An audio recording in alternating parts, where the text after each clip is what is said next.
Hello guys, another vlog. Nandito tayo sa Emilio Aguinaldo Shrine sa Kawit, Cavite. Yan, napakaganda ng mga lightnings. Kaya namasyal tayo dito. At syempre, magpuputin tayo sa Las Tiendas. Kompletong mga pagkain. Shawarma, steak, barbecue, siomai rice, lahat ng juices. Everything is here, Samgyup.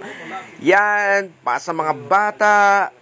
Pwede silang dalhin dito. Ang daming choices na pwedeng bilan sa kanila at pwedeng may mga mascot din, iba-ibang mascot at very Instagrammable ang location nila. Sobrang ganda ng mga lightnings at syempre may pakulo, may mga banda, pwede kang makijamming dyan, pwede kang bumili ng mga souvenirs, mga damit, yan, earrings, yan, may mga palarong pambata, dalhin nyo yung mga kids nyo at syempre may mga isda rin, kompleto, milk tea, coffee, everything is here. And next up, Bacoor and